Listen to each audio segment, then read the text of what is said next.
All right, good. Just seeing who's here and who isn't, because I may have to contact people if they either didn't get my message or every once in a while I find out someone drops the course and I don't find out about it, which is a problem. So I will have to track them down if they're no longer in this class. As of now, everybody is still on my roster, so nobody has dropped. So I just want to make sure that all of you are still around here, especially with some of these groups. In the past, I've had a situation where one or two people dropped and they're all in the same group. So we have a group of like 4 that goes down to 2 here. So I got to make sure that everyone is still kind of enrolled in the class here. So see, I'll get to, let's see, I'll do some more of this later here.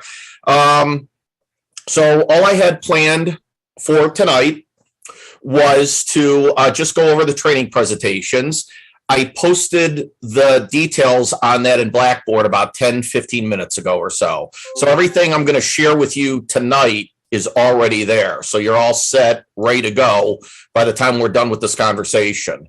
No other lecture, no nothing else going on tonight, just these training presentations, short and sweet, that I just want you guys to focus on that tonight. So any questions on anything before we get rolling here? Are we good? All right. So let me call up what I need to here. Let me see. What else do I need to tell you? Oh, discussion board number 4 is open. So please make sure that you get that done by the end of the week. And away we go. So I've, after thinking this over for the past few days, I think this is the way to go. I think this is the way we're going to have to do these going forward here. With the uncertainty with COVID, I don't know what's going on. They say it might come back. I don't know if CSU is going to toughen up on COVID protocols again. I'm not sure. This is a month out here that I'm trying to predict, and I don't know what's going to happen. So to be safe, we're going to kind of keep everything status quo as it is right now.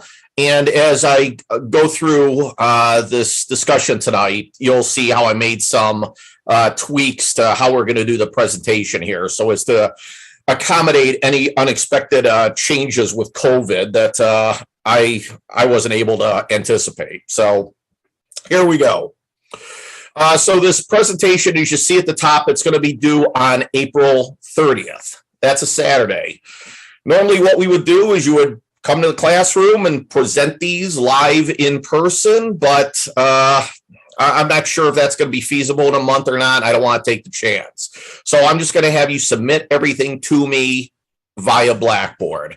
I split the difference, so I picked the Saturday in between those 2 days that we were going to present in class, and that just frees us up. That gives you some free time to either get these projects done that first week or then that week afterwards to study for your final exams for this class and any other classes that you're taking. So this will open up a little more time for us, at least in terms of lectures. Now, as I said a class or 2 previously, I know where all of you are on Thursday night between 6 and 9. So there's never any excuse to not be able to get together to discuss these things with each other, or even if you need to with me. I'm around, so I can make arrangements to be there in person, or we could set up Zoom meetings if you need to talk. Whatever will get the job done here. But as you're trying to get together with group members, and they're like, "Oh, I'm busy Thursday night. I got to work. I got another class." Whatever, you should be doing this class during the evening. That's what you signed up for here. That should be blocked out on your calendar. So if that becomes a problem with any team members, please let me know and I'll address it. So let's start at the top here. And as much as I hate to read this to you verbatim, I think it's important that I do.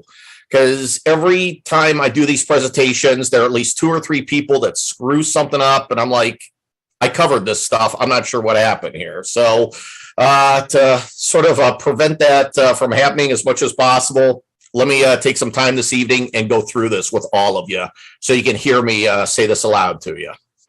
Starting with the overview. As a small team of 4 to 5, your task is to design a training program. Here are some initial parameters. The training topic needs to be skill-based or behavioral. That is, they're physically doing something with their hands in front of us. Now, we're going to sort of pretend that you're going live with this in person here. Trainees will need to do something that, at the very least, requires the use of fine motor skills or gross motor skills. So fine motor skills, you have a table in front of you and you're manipulating something, you're doing something with your hands.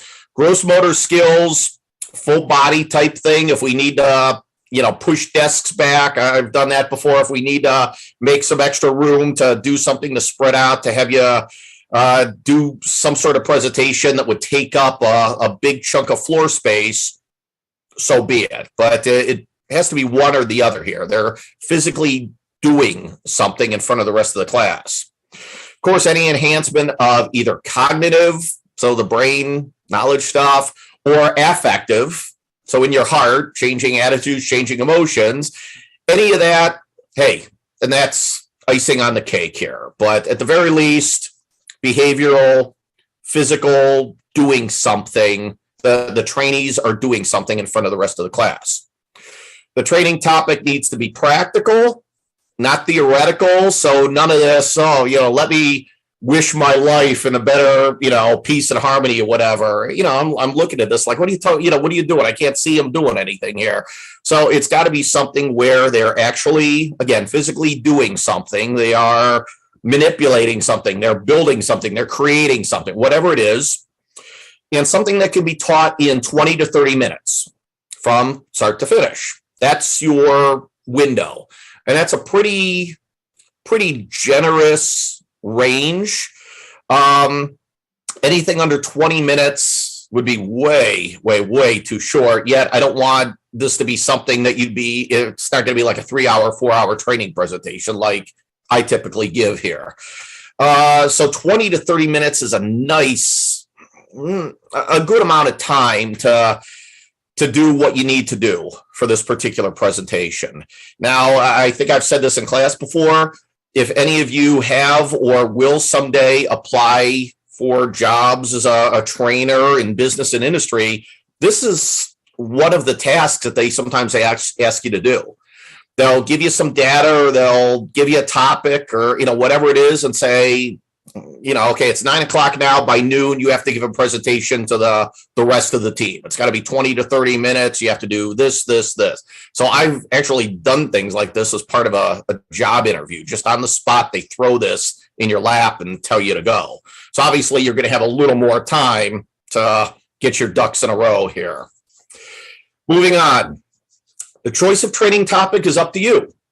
I will offer suggestions and or advice if you ask. However, I must approve all training topics before you get started on them. The reason is it's not an ego thing or a power thing or anything. I just want to make sure that you're going to do something that's going to be successful. When I first did this years ago, this was something that as a professor I kind of created. I kind of ran with it my first year, second year teaching, and I didn't do that. And watching some of these presentations, it was cringeworthy. It was pretty bad. I'm like, oh boy, I should have, I would have known a little more. I could have sort of stopped the bleeding here if possible. So whatever topics you come up with, just run them by me. And chances are I approve just about everything. Now, I've shut down some before that when I'm playing devil's advocate, I say, well, what about this? If you thought about this, and as the teams think about that, like, oh, yeah, that is a bad topic, I guess, now that you put it that way. So think about in your team, if anyone has special skills, if anyone knows how to do something like crafty, hobby related, whatever it is, those are probably the people you're going to want to lean on for your choice of topics. So just run those topics by me before you get too far along.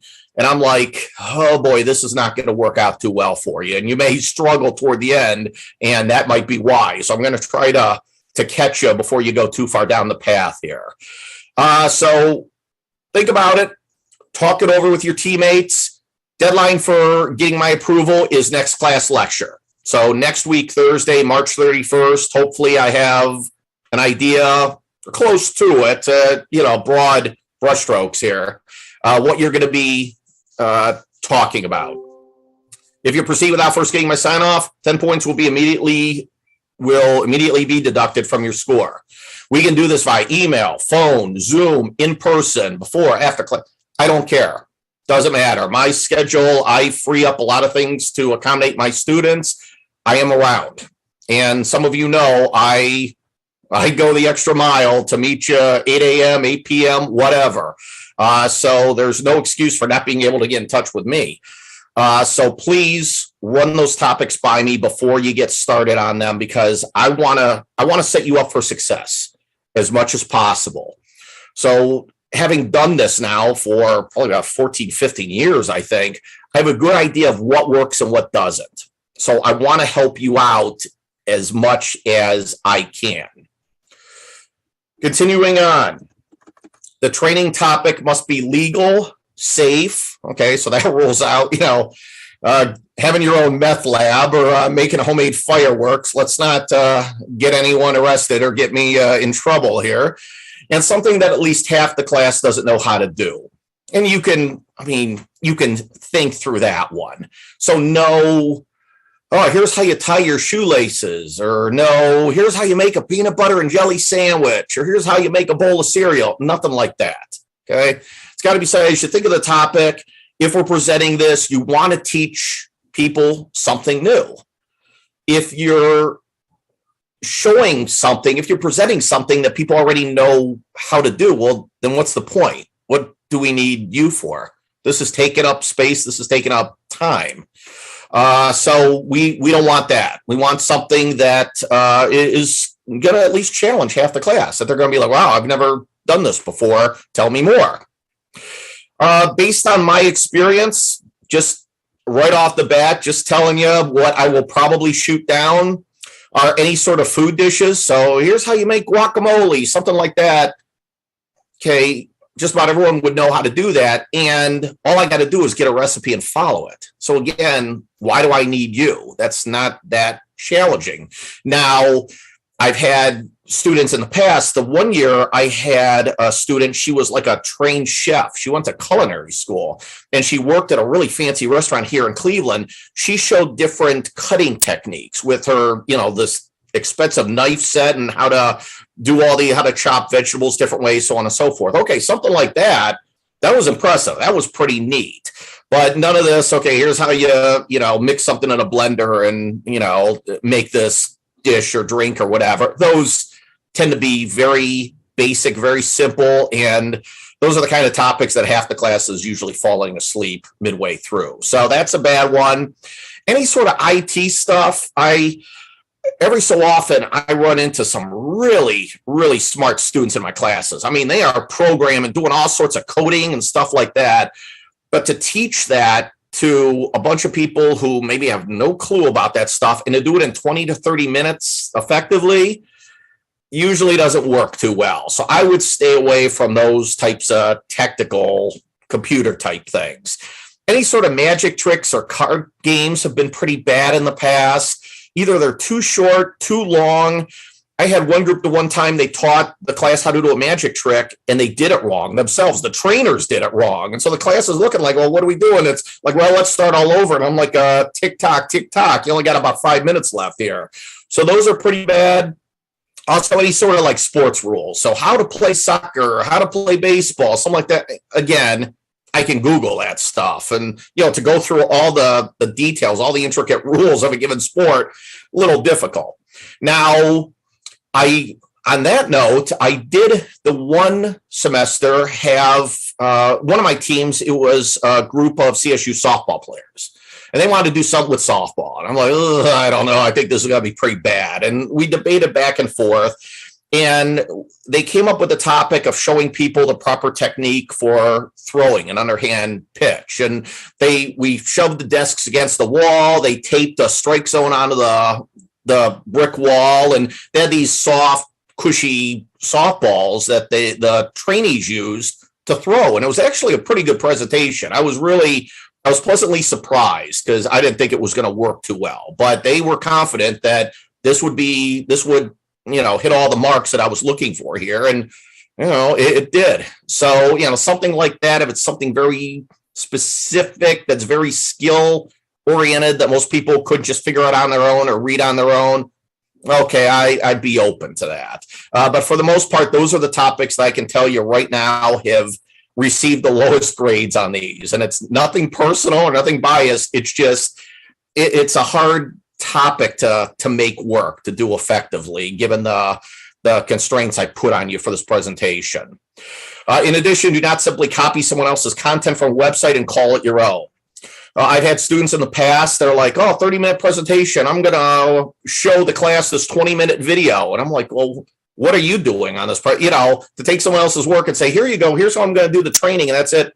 No, make it your own. This is something that you're creating, something you're designing. Now, obviously, there are places that you would consult for how to do these different things, step by step. That's fine. But to just copy and paste something onto a PowerPoint or a handout and say, okay, here you go, this is what we worked on, takes all but 30 seconds to do. I'm looking for something a little more. Remember, this is worth 60 points of your grade. Midterms worth 60, finals worth 60. This is worth 60. So under grading, here's the breakdown. What I'm going to evaluate you on, kind of a rough scoring rubric here.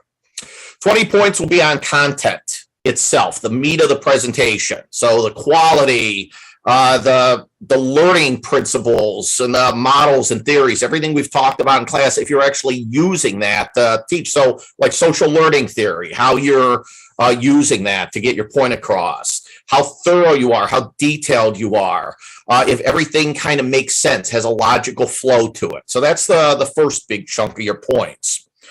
Another 20 points for how it looks. Does this look like something you slapped together 5 minutes ago, or did you put a lot of work, a lot of effort into it? Quality, looks professional, not a lot of typos and the spacing, everything, is nice and neat, that it looks like an actual, something that you would hand out to trainees as part of a training presentation. Another 10 points for, as I say, that wow factor, anything you do that's creative, imaginative, an idea that's interesting, the way you teach this or the topic you choose, that sort of thing. And then finally, 10 points for team participation. So each one of you is going to grade each other on your team. And I'll talk about that in a little more detail farther down in this handout here. Important dates to keep in mind. March 31st, that's next week, Thursday. I'd like to know what you're doing for your topic, because by March 31st, that gives you 1 month to get this done. And that sounds like a lot of time, and maybe it is, but for some of you, you might find yourself working right up until the last minute. I hope not. Manage your time appropriately. But I'm giving you an entire month to work on these. April 30th, that's a Saturday. Everything's due to me. All your training materials, all your handouts, the rating forms. Again, I'll talk about that in a moment. You're going to upload everything to Blackboard, just like you do with any other assignments or, different things that a professor sends to you is due by a certain date. When you go to Blackboard, there's a button that says attach or submit, something like that. That's what you're going to use to send this to me. And it's just going to go in a folder, and I'm going to pull everything and then start grading it that following week.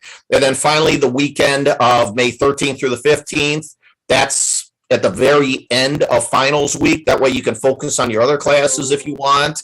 That's when our final exam will be. So any questions on any of that stuff so far? And maybe some of your questions, I may be covering this further down. But are we okay with all of that so far? Yes. Okay. All right. Next, training materials. Here's what you're going to turn into me. And I hope to God these terms sound familiar to you here, or I failed you as a professor. A detailed lesson plan. We talked about that. It's in the notes. It's in the book. Lesson plan obviously helps you map out, get everything organized in terms of the training program content, keeps you focused on what you need to talk about, what you're going to be covering, so on and so forth. The times, the trainers themselves, the room configuration, all of this goes into your detailed lesson plan. So you're going to have this blueprint you're going to make for me and turn in as part of your grade.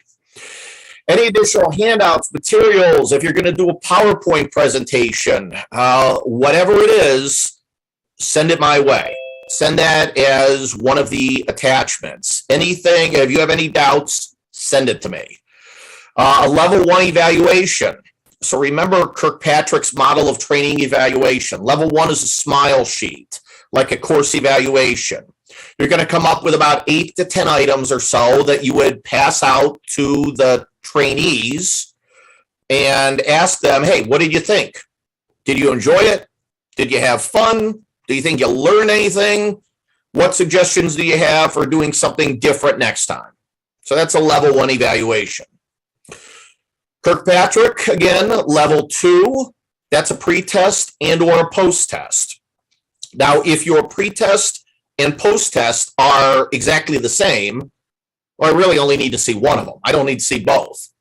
And depending on your choice of topic, a pre-test might not be feasible, or a post-test might not make sense. So I'm not requiring you necessarily to do both. If the topic is such that, you know what, it would be a good idea to do a pre and a post here, then by all means, you would turn in both of those. Now remember, a level 2 evaluation has right or wrong answers. This isn't opinion-based. This isn't like the level 1 evaluation where you're asking, did you like it? Did you have fun? Did you learn anything? We're actually going to quiz them. We're going to test them to see if they learned anything. On the midterm exam, I mean, prior to that, I guess I could have asked all of you, hey, did you learn anything in this class? You say, yeah, I did. Oh, great. Then you get an A. Now, to be safe, I'm going to ask you some exam questions, hence the midterm and the upcoming final, just to make sure. You never know. Maybe everyone's not 100% honest with me, so I need to test that for myself. That's what a level 2 evaluation is. So you're going to put together some sort of assessment, some sort of evaluation, some sort of test to see if these trainees know what they're doing. Now, on the front end, a pre-test, I would give that to you to basically point out, aha, you don't know what you're doing. So it's a good thing I'm here as a trainer to help you, to show you how to do this the correct way. So a good example of a level 2 evaluation, one semester, I had students who taught the rest of the class how to make balloon animals. So they were like making a dog or a giraffe or something out of a balloon. And their pre-test was, here, I'm going to hand you a blown up balloon, make a dog for me. And, you know, people are screwing around. They're, you know, the balloons are popping. They're, you know, they have no idea what they're doing. And they're like, see, you don't know how to do this, but at the end of 20, 30 minutes, you will. And because they showed them how to do it already, they really didn't need to do a post-test because they already demonstrated hands-on how to do these balloon animals. But maybe you're teaching them something else. It has a series of steps. And at the end, you're like, okay, let's see if you really learned this, if you really understood what we are teaching you. Here's a post-test. It could be written. It could be, you know, a series of 5, 6, 8 questions that have right or wrong answers. It could be more like an oral quiz where you're calling on people and they're shouting out answers. Or it could be a demonstration. That here are the tools, here are the materials. Okay, show me that you know how to do this now that I just taught you for the past 20 minutes. So depending on your choice of topic, you'll have to think which one of those or both might be applicable. A job aid, if you remember when we were talking about a job aid, I showed you those little picture cards that I got from McDonald's and Steak and Shake where they show you how to make a salad or what ingredients go onto a Big Mac or a quarter pounder, you know, whatever it may be. So a job aid, you're going to put together a one sheet, a lot of pictures, not a lot of words, that at a glance shows the trainees how to do what you just taught them. So once you learn this stuff, once you teach somebody new, something new, they're gonna forget some of it. It's gonna fade over time. I don't want them going back and going through all these binders and folders, looking up step by step how to do this. If you just had this simple one sheet, this job aid, they can look down at a glance. Oh, yeah, I remember this. I know how to do this now, and then get to work and do their thing. I don't know if I ever told you the story, and forgive me if I have, but I ran into a student at a Home Depot one day. This was a couple years ago now. And she said, "Oh, Dr. Toper, I remember our training class, and there was a job aid that, I put to use." And, I'm like, "Oh, wow, what was it? What did you learn or what?" And the students, their team taught the rest of the class how to change a flat tire. And to my surprise, not everyone knows how to do that. So she took that job aid, folded it up and threw it in her glove box and had it sitting there for a year. One day she was driving to school, driving to work, got a flat tire, pulled off on the side of the road, got that job aid out, and she was so proud of herself, she was able to change her own tire by following that. She remembered the training presentation, and it had all these pictures and stuff. She just followed it to a T, and she did it. As much as I'd like to take credit for that, I had nothing to do with that. Whoever the students were, whoever the trainers were, those are the ones she has to thank for that. So obviously they did a really good job that she was able to do this a year later and, help herself out here in that situation. So that's a job aid. So you're all so find your artistic, your creative person. They'll probably be the one that you want doing that. A strategy and delivery paper. So this is some of that metacognition stuff I talked about. And this relates somewhat to the detailed lesson plan. I'll talk about this in a little more detail. And then the teammate rating form. I'll talk about this in a little more detail as well. Now, no matter what your role is on this project, everybody is turning in this teammate rating form. So keep that in mind. Every single one of you by the end of April should be turning something into me. This teammate rating form at the very least. I need to know how you and the rest of your teammates got along. Who did what? Who did their fair share of the project? So every single one of it. So don't just push everything off on whoever your designated team leader is or whatever. Here, you turn everything in. Every one of you still has this to turn in. And this is private. This is something that I don't want anyone else seeing what you wrote, what you graded, how you graded each of your teammates, anything like that. That's pretty much between you and me. So you are going to submit that through Blackboard. It's going to go in a separate folder with your name, and then I'm going to grade it as part of the overall training presentation. So keep that in mind. Continuing on. So I mentioned that strategy and delivery paper. So we're not going to do these in person. Again, with COVID, I don't know what's going to happen a month from now. We've already been doing a lot of this stuff through Zoom and Blackboard.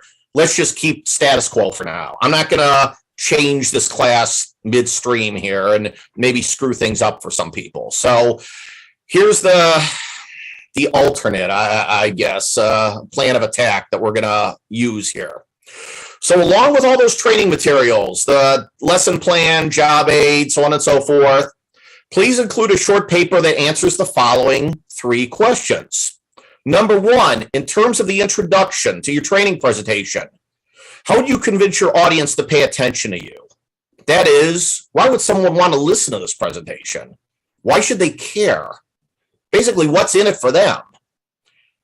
What would you say to hook the trainees within the first few minutes? So right away, if we're giving these in class, you're going to be standing in front of the room. Hi, my name is Joe, and this is Mary. And today we're going to teach you about so-and-so. Okay, so what? Why do I care? So it's almost like a marketing type thing. You got to get these people right away. So, have you ever locked yourself out of your car? Have you ever been worried that you might get mugged walking to and from class? Have you ever, worried about getting a flat tire and didn't know how to change it? That sort of thing. You want to convince the audience that, hey, this is something they need. This is something that, may be of benefit to them, if not now, sometime in the near future. So that's the first part of the paper you're going to explain to me. You're going to describe what you're going to do within those first few minutes. Number 2, in terms of hands-on activities, if I'm going to watch this training presentation being delivered, what would trainees actually be doing? What will the room setup look like? So, picture the configuration, desk, chairs, whatever. How will you, the trainers, be dressed? So I've done, some trainers have done these presentations where it's more of a professional, like a financial type thing. So they're all dressed very conservatively, very professionally. I've had people do crafty type things where they have like aprons on, or like a smock from Lowe's or Home Depot to protect their clothing, that sort of thing. Maybe you're doing something more fitness related, or yoga or something. So you're wearing more of a tracksuit, something like that. So describe that to me. Furthermore, what steps have you taken with your training design to ensure that your content is easily understood? Word of advice, a lot of your training presentations will consist of multiple steps. Number your steps. Makes it very easy to follow along. Step 1, okay, are we done with that now? Step 2, okay, everyone got that? Step 3. Plus, if things get off the rails a little bit, someone could always raise their hand and say, hey, can we go back to step 5? Can you explain that again? Great. It's sort of mile markers along the road from beginning to end. When you don't have those steps, it's very hard to not only present something like this going forward, but then to go back and maybe correct something if somebody's a little confused, if things get out of whack a little bit. It's hard. Well, when you were doing this, and can you take me back to that? And everyone's like, what are you talking about? So number your steps. It's a very, very good piece of advice I'm going to share with all of you. Finally, number 3, in terms of the conclusion to your training presentation, where would a trainee go if he or she wanted to learn more about your topic? After all, you always want to close the loop when training others. So where would trainees go for additional information, training, or resources? So if you're doing something crafty and they're like, hey, this is pretty cool, I'd like to do more of this, where would they go? Where would you send them to? Are there different places to buy other materials, or send them to the Y or a community center or some store or something to visit? Whatever. If they want to do more of this, martial arts or self-defense, whatever, where would they go? East side, west side, downtown? Do they offer something like this on campus at CSU? Would you maybe send them to the rec center? Maybe they offer courses in whatever you're teaching. So think about at the end when somebody says, hey, this is great, I want more. You can't just say, oh, well, the presentation ends here, I don't know where to send you. You always want to kind of provide that advanced learning opportunity to them, even if you're the one not presenting it yourself. To say, hey, if you want more information or you want to get certified or whatever, here's where you go. Here are some addresses, phone numbers, here's some pamphlets, some business cards, whatever, to kind of nudge them in that direction if they're thirsty for more. That teammate rating form. Students often complain, unfortunately, about having to work on group assignments. Been there, done that. Primary reasons for these complaints are 1, some members will drag their feet and force others to pick up the slack. That's social loafing stuff, which really pisses me off. And 2, interpersonal conflicts sometimes arise in a group context. Now, in a group, as I say this to my athletes, you don't have to be the best of friends. You don't have to be buds for life, but you do have to get along well enough and long enough to get the task done, whatever it is. If it's a sports team winning a championship, if it's this project, seeing it through to completion and getting a good grade on it. There's going to be some disagreements. There are going to be some differences of opinion. You're going to have to work it out. And it seems almost every semester I have to intervene in something where people are like almost yelling at each other, ready to like throw fisticuffs here. And I'm like, my God, what in the world are you guys doing here? So, I mean, obviously, if there's a problem, if it gets a little too far out of control, then yeah, by all means, bring me in. But any little dust-ups you have, figure it out. You're adults. Work it out. This is part of working on a team. There's a little more you're learning here than just the stuff you're handing into me here. There's all that interpersonal, emotional intelligence stuff. So both of these are critical, especially that first one, that, dragging your feet and letting everyone else do the rest of the project. I don't like that at all. That is a big pet peeve of mine. And if I have to deal with that, I will. So moving on. To help you with this, I will provide a teammate rating form, which you will later fill out and return. So that's the one thing that everyone has to turn back into me once you complete it. On that form, I will ask each of you to evaluate each and every one of your teammates on his or her relative contribution to the project. So long as everyone does their fair share, you'll all get the maximum number of participation points offered, which is 10. Very easy. Just do your work. But if you don't, based on your teammates' ratings and comments, not only will I give you 0 points out of 10, but I'm going to take other points off the rest of the project, such that if you do nothing at all to help your team, you will earn a 0 for the entire project. I've had to do this 3 times over the course of 14, 15 years, where one person in the group did nothing and thought, well, hey, I'll just show up. I'll just attach my name to whatever they're turning in and I will get the same grade as them. Hell no, ain't going to happen. You get a 0.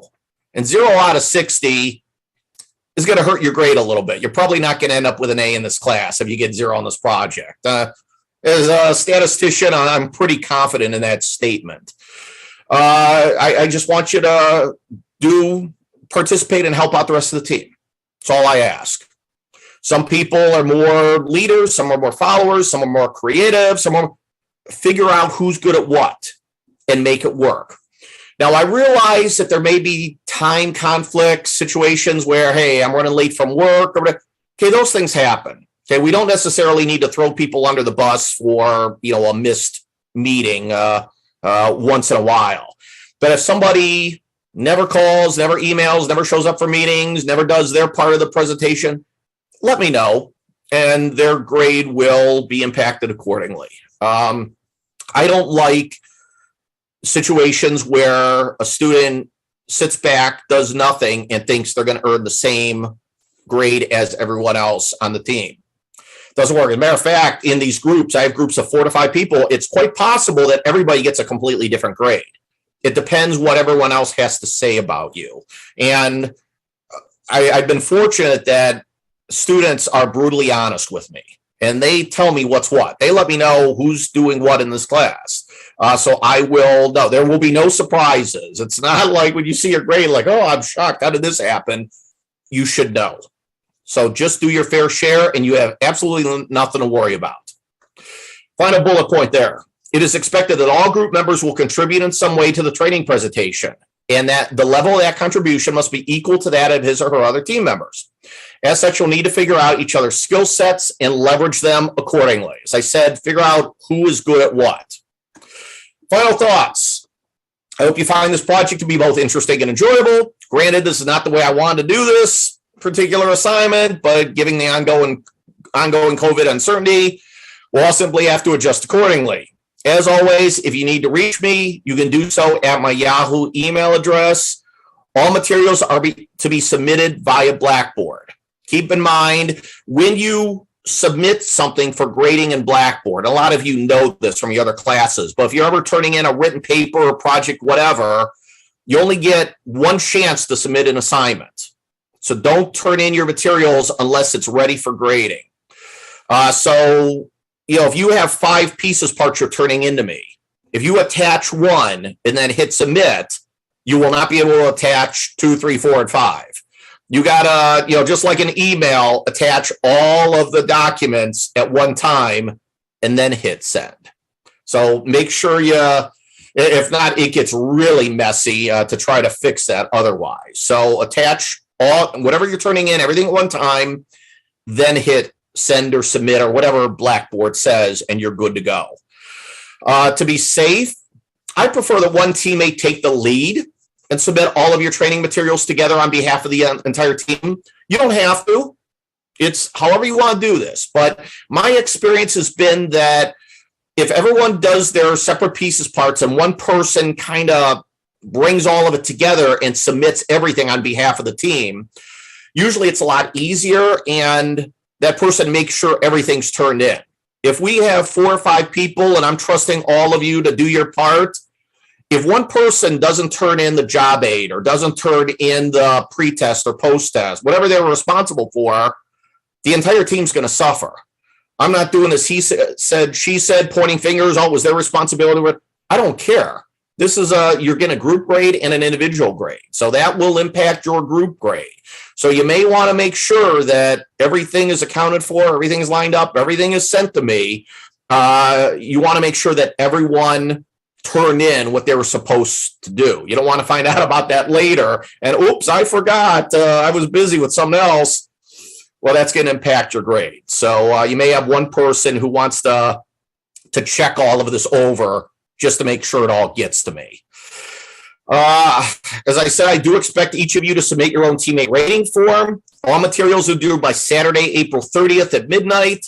Late submissions will be penalized at least 10 points. And depending on how long it takes you to get it to me, I may take off another 10, then another 10, where we get to the point I'm like, you know what, don't even bother turning it in. You pretty much lost everything now. So that's the deadline, April 30th, over a month from today. Please note, up until the due date, I will be glad to answer any specific questions you may have. I'll help you in any way I can, but I will not be grading any rough drafts or signing preliminary grades prior to the final due date. Some students send me all their stuff and like, oh, Dr. Topper, can you grade? Tell me, did we get an A or B on this? What do we need to do to get an A? I'm not doing that. I'm not going through multiple rounds of grading here. It's a one-shot deal. Now, as we do stuff, as you maybe show me your level 1 or level 2. Hey, are we on the right track? Does this sound right? That sort of thing. I will help you with that. But to turn it in and say, okay, well, here, you edit it and, you mark it up and then we'll revise it and then we'll turn it in and try to get a higher grade. I'm not doing that. As you can imagine, I'm very busy with 5 classes here. I don't have time to be grading these multiple times. One time is going to take a big chunk of my week to begin with here. So please keep that in mind. Last paragraph. In conclusion, this training project is meant to give you an opportunity to actually apply some of the information we've learned in this class. So refer back to your PowerPoint slides and textbook for reference. Be sure to keep this in mind as you work on it. Take it seriously and maintain a sense of professionalism at all times. If you do a simple cut and paste job from a website, if it looks like you spent little to no time working on it, and or if it looks like you cobbled this project together at the last minute, it will be obvious and you will lose significant points. I want quality work. I shouldn't have to say it, but I do expect this from every one of you. And, based on my conversations with a number of you that I've had so far, I don't think it's going to be much of a problem. I'm not too worried about this class. I hope I'm right. I set the bar high for a reason. I'm not going to dumb it down for you or insult your intelligence. I expect good stuff from you. So that is the training presentation in a nutshell. Now, let me show you a couple other documents that I have in Blackboard for you right now. Here are the team pairings. And those of you who requested certain individuals, I made sure to pair you up with any friends that you have in the class. I pulled your contact information out of CampusNet. So that is the phone number that I have on file for you, or at least CSU has on file for you. When you had a home number and a cell number, I defaulted to the cell number. That's the email address, the standard CSU email address. If you have a personal email address, I didn't see it listed. If anything here is wrong, then you're going to want to check with CSU because they have wrong information for you. I just went by what I have access to as a professor in the database. And these are the phone numbers and the email addresses that they have attached to your names, including the spelling of your name. So sometimes I find a typo in the spelling of a name and I'm like, CSU has it wrong, not me. I just took it out of their system. So these are the different teams. And what I decided to do, and boy, I hope I did the right thing by doing this, is I put together groups of 5 and 4. I was going to do 4 and 3. And I thought, you know what? Let me try it this way and see how it goes. Now that opens up the possibility of, maybe, what is this? Edit PDF. Oh, I must have hit something. I don't want to do that. So that opens up the Geez, how do I get this off of here? Opens up the possibility that people are going to social loaf here. So hopefully that's not going to happen. But these names and your groups are in Blackboard. So you can go find those right now. Oh, geez, let me get this off. What's the X in the top right of the little edit PDF window? Edit PDF. Geez, oh, Go man. A little bit to the left. Duck's getting old. I got to get my glasses on here. To the right. Right. Edit PDF. Yeah, no. There's an X in the top right of that little window. There you go. Geez, oh man, I got so many of these stupid windows. I got to get a bigger screen or something here. So thank you for that. So here, and now I got to move this ribbon to get to the other thing. So there are your teammates and all the contact information. So you want to touch base with them sooner rather than later. However you guys want to get together and meet. Now, I know some people are still a little hesitant to meet people face to face, and please respect their wishes. I get that, but you are going to have to then make accommodations to meet via Zoom or phone or email, something. You can't just say, "Well, I'm not coming to class, so good luck to the rest of you here. Let me know how it works out." Not going to work like that. So touch base with everyone, figure out what works for you. I know some people are talking about using something different from Zoom and communicating that way. I don't care. I don't have a preference. So it's completely up to you, whatever works for you and your group. That's part of this learning process that you're going to have to kind of figure out what works best for the majority, for the greater good here. So those are the teams. So that's in Blackboard right now. And this is that teammate rating form that I was talking about. So when you're done, obviously I don't want this now because you have no idea who's doing what. By the end of April, every one of you is going to turn this into me, where you're going to first assign yourself a letter grade based on the following criteria. Put your name here. Tell me what you think you earned on this project and why. Give me some comments. Give me some details. Your next teammate number 1, their name's going to go here. Grade them and tell me why you gave them the grade that you did. Teammate number 2, 3, and then for some of you, teammate number 4, if you're in a group of 5 people. So you're going to print this off, fill it out, and then send it back to me as part of your assignment. You're going to do it as an attachment. So the way I set up Blackboard is this is flagged as an assignment, quote unquote assignment. So you can go into that when you see these 3 documents. That's where you're going to go back in at the end of April and then submit all of your stuff to me. That's where you're going to attach everything. So I did it that way to make it nice and easy for you to find this and to make this as seamless as possible. So that is all I have for tonight. So it's about 10 till or so. So I was hoping I promised you I'd be done by 7. We're a little before that, which is good. So what questions do any of you have for me that I can answer for you or help you out with? Are we good? Hopefully that was clear. I never know sometimes, maybe I'm making assumptions here. I don't know. Okay, John says he's good. Okay. Anyone else? Are we okay? I'm good. Request payment with our training partners. I'm not okay. So I'll read that later. Participants. Okay. So that is it that I have for tonight. I don't think I have anything else for you. One of you just sent me a chat. It wasn't John, it was someone else. Email me and let me know your thoughts. But remember, discussion boards, I'm looking at my notes here. I got all these papers spread out in front of me. Discussion board number 4, due this Saturday by the end of the day. So make sure you get done with, finish that up. Do it sooner rather than later. While it's on your mind now, you may want to try to do it tonight so you don't forget it. Those are easy points. And as always, anything else you need from me, contact me, my Yahoo email address. Otherwise, then I'll see all of you. We'll be back in class to discuss chapter number 8 next week, Thursday. So we got 4 more chapters to go. I'm going to finish writing those notes for you. I still owe you chapters 8 through 11. So I'll be working on those this weekend. So you have those ready to go prior to next week's lecture. All right. Sound good, folks? Sounds good. Thank All you. right. Thank you very much, everybody. Have a good week. As always, anything I can do to help you, let me know.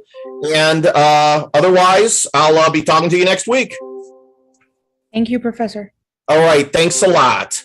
Bye-bye.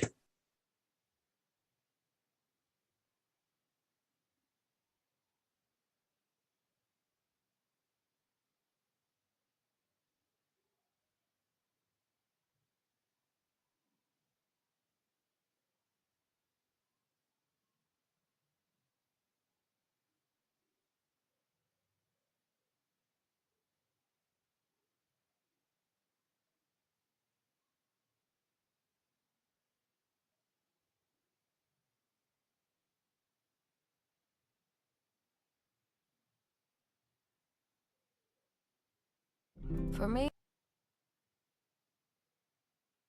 at Skittles apologize. I'm sorry. Skittles is sorry. Apologize the rainbow. Taste the rainbow. I'm sorry. Ever in your chat right now. It is the actual worst, Josh. What, the Vor copy pasta? Yes, it's so fucking pretty bad, awful. God. It's It's so pretty terrible, fucking yeah. awful. It's It's pretty actually terrible. it's top 10 like worst pasta that Hello, I've seen. no chewer streamer. Even That's hurts me. my eyeballs. Here I am, not chewing. Wait a minute. Excuse me? Excuse me? Thank you, Hi Pat, for the I prime. fucking love that. Much appreciated. Goodbye, Leaf. Is that the classic? It was the classic, but it was the classic. What are these rounds coming down to? V1 are about to win 9 rounds in a row. No cap, no fucking kizzle. They win 6 in It's a row, happening. then C9 win 9 in a row, and then they win 9 in a row back. That's how this is going. But with no knives up. Also, Crew just lost to Laser. And the second map was 13-5. Wasn't even close. Was that for the qual spot? No. That is first round. Oh. Unlucky. Unlucky. But that also probably means that Crew are not going to make it.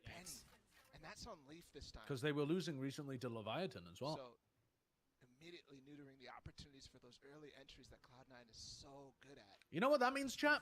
That means Liquid are going to lose to G2 as well. And all of your semi-finalists onwards are going to be eliminated. G2 all of your semi-finalists making for champions, Iceland. I mean, that's just has any tomfoolery an transpired? obscene result. Yeah. Not too much extra tomfoolery. V1's coming back? Yeah, they're having some. Let's go. Yeah, they're stringing some rounds together. They're doing it. They're doing it for, I don't know, All someone. they need to do now, you need to, you know, get Whippy's ass over here and get a little retake going, because you're not going to be doing it with these three with an op, I'll tell you that.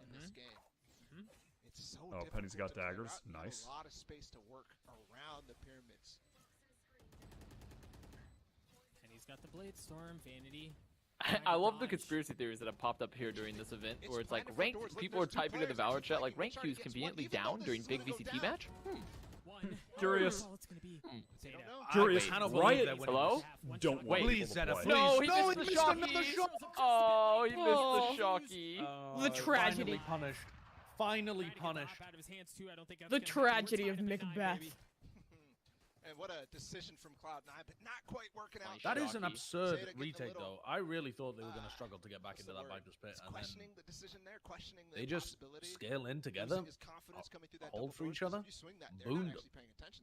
They're looking Cave, and he's on top. They're stacked. While one's holding the defuse and one is watching Cave for him to peek out of there. A winnable round from what the fuck is this copy pasta? I don't read it. Sideshow was determined to finish the salsa, but he had an inadequate number of tortilla chips. He used the crisps as a salsa spoon, licking the salsa off the chip before re-dipping a damp tortilla chip into the salsa. Only when the tortilla chip lacks the structural capacity to hold salsa will it get the mercy of his consumption. Why No, does it I sound like don't the do that. lore to an Elden Ring Bow boss? talk. It does, doesn't it? Feels like they're waiting for version 1 and for good reason. Sideshow the Get a merciful. Tostitos Oh, to sponsorship. not have ears right now. he was doing on that first half, but Now do the Yeah. other one? No. shut down because of the way that this orb is played. But I'm not reading the